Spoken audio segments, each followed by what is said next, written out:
پہلے تو P T I کے لیے آج ایک بہت بڑی وکٹری ہے. جی بالکل. اس وکٹری کو آپ اون کرتے ہیں یا نہیں؟ لوگوں کے لیے وکٹری ہے. اس وکٹری کو آپ اون کرتے ہیں یا نہیں؟ وکٹری ہے بالکل, کیوں نہیں, بہت بڑی وکٹری ہے اور ہونا بھی یہی تھا. پاکستان کے لوگوں کا حق مارا گیا تھا, وہ واپس ہونا چاہیے تھا. ساری ڈیبیٹ ہی یہ تھی نا کہ جو نیشنل اسمبلی ہے اس کو ریفلیکٹ ہونا چاہیے کہ وہ لوگوں کی جو ایسپریشنز ہیں, لوگوں کا جو ووٹ ہے وہ نظر آنا چاہیے وہاں پہ. یہ فیصلہ وہی کر رہا ہے. لیکن آپ نے ایکسپیکٹ کیا تھا کہ ایسا فیصلہ آئے گا؟ کیونکہ کچھ لوگوں کے لیے بڑا سرپرائزنگ ہے, اسپیشلی بینچ کے کچھ ممبران کے حوالے سے. I will not name names of course. دیکھیں سب سے پہلے تو اس کا ایک بیک گراؤنڈ آپ کو سمجھنا چاہیے. اس کے جو بیک گراؤنڈ میں یہ نہیں ہے کہ یہ پی ٹی آئی کو سیٹیں امپورٹنٹ نہیں ہیں. امپورٹنٹ یہ ہے کہ حکومت کی جو ایبلٹی ہے ٹو برنگ کانسٹیٹیوشنل امینڈمنٹ وہ نہیں رہی. اب جو حکومت سے غلطی ہوئی میرے خیال میں وہ یہ تھی کہ جو اعظم نذیر تارڑ صاحب نے ایک انٹرویو دیا اور اس کے بعد عرفان قادر صاحب نے ایک انٹرویو دیا جو دونوں ریکارڈ کے اوپر ہیں, اور انہوں نے ان انٹرویوز میں یہ کہا کہ ہم ایک پیکج لا رہے ہیں جوڈیشری کے لیے, اور اس میں ایک تو یہ کہا گیا کہ ہم مدت بڑھا رہے ہیں, اور ایک عرفان قادر صاحب نے یہ بھی ہنٹ کیا, اور جو سارے ہمارے رپورٹرز نے یہاں پہ ڈالا بھی, کہ یہ جو ہائی کورٹ کی پوسٹ ہیں ان کو ٹرانسفریبل کر رہے ہیں. تو اسلام آباد کے جو ججز ہیں ان کو آپ شریعت کوڈ بھیج دیں, بلوچستان بھیج دیں, ادھر ادھر کر دیں تاکہ جوڈیشری کی طاقت جو ہے ختم ہو سکے.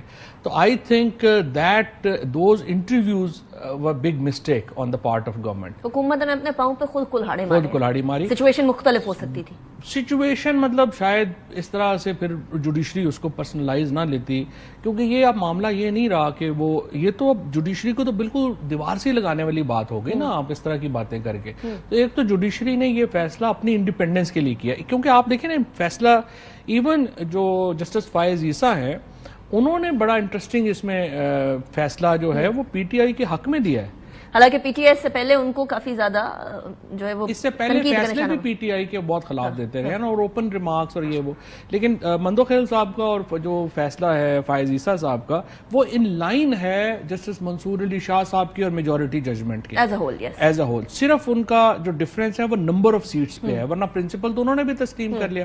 سو میرے خیال میں یہ جو دو انٹرویوز تھے جس سے یہ لگا کہ حکومت تو بالکل جوڈیشری کو ہی لے دے گئی ہے, اس سے کافی جو ہے جوڈیشری کے اندر ایک یہ خیال آیا کہ ایسے تو نہیں ہونا چاہیے. اور پھر رہی صحیح کسر الیکشن کمیشن کے وکیل نے پوری کر دی جب انہوں نے کھڑے ہو کے یہ کہا, آپ کو یاد ہوگا آج اعظم جو پریس کانفرنس کر رہے تھے تو مجھے یہ لگا کہ اعظم نذیر تارڑ صاحب نے شاید فالو نہیں کیا اس کو پوری پروسیڈنگز کو, کیونکہ پچھلے 4 جو پروسیڈنگز ہیں ان میں تو بحث ہی یہ تھی کہ یہ سیٹیں آخر پھر جانی کس کو ہیں. ایبسلیوٹلی ایس آئی سی کو جانی ہے. اب جیسے آپ اگر فالو کر رہی تھی, میں فالو کر رہا تھا, لیکن مجھے لگا شاید حکومتی وزراء نہیں کر رہے تھے بیکاز بزی ہوں گے, ظاہر ہے بزی, یا کمپلیسنٹ, ملک چلانا ہے نا بیچاروں نے, تو بزی ہوں گے, مشکل کام. تو اس لیے وہ جو ہے ان کو سمجھ نہیں آ رہی. اب الیکشن کمیشن کے وکیل نے کیا کہا, اگر آپ جسٹ 4 پیشیاں پیچھے چلی جاؤ, اس نے کہا کہ جی دیکھیں ایس آئی سی کو تو دی نہیں جا سکتی, وہ پولیٹیکل پارٹی نہیں ہے ان ٹرمز آف, تو پی ٹی آئی کی طرف جائے گی. تو پھر اس کے بعد پھر جج صاحب نے کہا تو پھر پی ٹی آئی, انہوں نے کہا ہم نے پی ٹی آئی کو آپ کے فیصلے کے مد نظر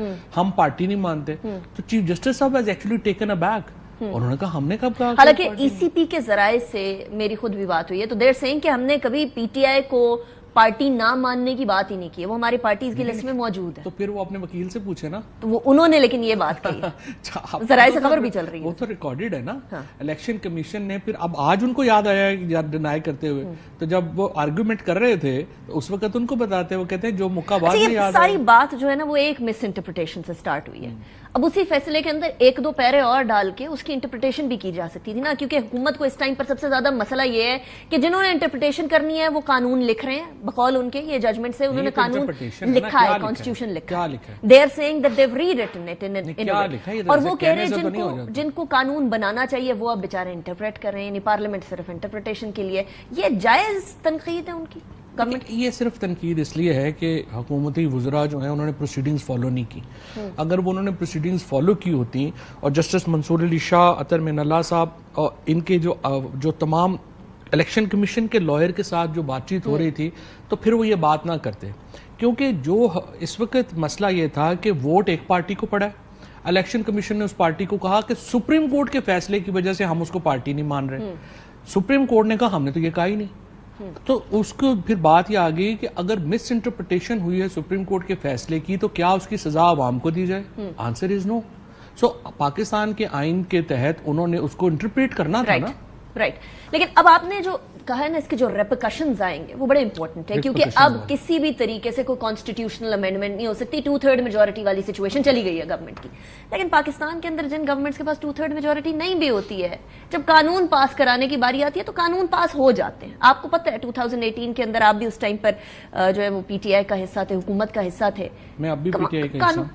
پی ٹی آئی آپ کو نہیں مانتی؟ نہیں, کوئی پی ٹی آئی نہیں مانتی. پی ٹی آئی کون نہیں مانتی؟ عمران خان مانتے ہیں بس. عمران خان کے ہم پی ٹی آئی ہیں, باقی تو عمران خان صاحب آپ کو پی ٹی آئی مانتے ہیں؟ 100%. کیونکہ ہمارے تک تو یہی ابھی تک آ رہی ہے بات کہ وہ فیصلہ کریں گے. نہیں, لیکن عمران خان جو ہے وہ بالکل پی ٹی آئی مانتے ہیں. آپ کی کوئی ملاقات؟ جی میری ان سے 2-3 ملاقاتیں ہوئی ہیں. اس کے اندر انہوں نے کیا کہا ہے؟ بس انہوں نے کہا کھڑے ہوئے بس آپ جدوجہد کریں. بڑی تو پھر باقی سارے کیوں نہیں مان رہے؟ دیکھیں یہ ابھی سارے لوگ تو ذرا آئٹم نمبر چل رہے ہیں نا, تو یہ فلم تو دوبارہ شروع ہوگی جب خان صاحب آئے. اچھا, آپ نے ایک بات کہی تھی, اب میں اس سوال کو چھوڑ کے کانسٹیٹیوشنل امینڈمنٹ کی طرف بعد میں آتے ہیں, آپ نے بڑی انٹرسٹنگ بات کر دی ہے. فیصل واڈا صاحب نے آپ کے ایک ریمارک کے اوپر میرے پروگرام میں ایک بات کہی تھی. آپ نے کہا تھا پی ٹی آئی کے اندر بہت سارے بونے ہیں. فیصل واڈا صاحب نے مشکل سے, آپ لوگ ایک پیج پر آتے ہیں اب, تو وہ آپ کے ساتھ ایک پیج پر آئے تھے, ذرا وہ سن لیں پہلے. بات فواد چودھری صاحب نے بھی اپنے ایک ریسنٹ انٹرویو میں کہی ہے کہ پارٹی میں سارے بونے رہ گئے, اس لیے وہ کسی کو آنے نہیں دینا چاہ رہے ہیں. دیکھیں, جو بات ٹھیک کرے گا میں اس کو ٹھیک کہوں گا, جو غلط کہے گا وہ غلط ہو, چاہے وہ کوئی بھی ہو. یہ کون بونے؟ یہ اصل میں کافی بات ہو گئی تھی. اب سب نے مجھے کہا ہوا ہے کہ نام وغیرہ نہیں لینے, تنقید نہیں کرنی, تو میں اب نہیں کر رہا. ٹاپ پہ ہیں, حکمت عملی کے اوپر جو ہے وہ میں تنقید کرتا ہوں, نام لے کے نہیں کر رہا, بیکاز پھر وہ گیسی دے دیں, کہہ رہے ہیں, فون کر رہے ہیں, پتہ ہی ہے جو چلا رہے ہیں. میں نے پہلے بات کہی تھا, میں نے دیکھا نا, میں نے پہلے یہ بات کہی تھی کہ پرابلم یہ ہے کہ یہ جو پی ٹی آئی کی جو موجودہ لیڈرشپ ہے, جو 4-5 لوگ ہیں, وہ پولیٹیکل لوگ نہیں ہیں. عمر ایوب کے علاوہ باقی سارے جو 3-4 لوگ ہیں جو چلا رہے ہیں, وہ اس طرح کے پولیٹیشین, گوہر کو بھی پولیٹیشین تو نہیں ہے نا. پولیٹیشین نہیں ہے, حامد خان ہے, رؤف کیسر ہے, رؤف حسن ہو گئے, یہ ہو گئے, شبلی ہو گئے, یہ پولیٹیشین نہیں ہے. اسد کیسر تو ہیں, اسد کیسر ہیں, علی امین گنڈا پور ہیں. میں تو کہہ رہا ہوں کہ ان لوگوں کو ایکٹیویٹ ہونا چاہیے, اور ہوئے وہ اب تو خیر. آج میں ایک یہ بات کہنا کہ وہ پولیٹیشینز نہیں ہیں یا پولیٹکس سے تعلق نہیں ہے, ایک یہ بات کہنا کہ وہ بونے ہیں. There are two different things. پہلے بات ہو گئی نا, اب دوبارہ نہیں کرتے نا. اب وہ بونے نہیں ہیں. نہیں, میں کہا اب دوبارہ کیا بات کرنی ہے, اب ختم ہوگی بات, آگے چلتے ہیں. لیکن وہ بونے دوبارہ آتے ہیں آج کی ججمنٹ, وہ آتے ہیں ابھی ہم تھوڑی دیر میں.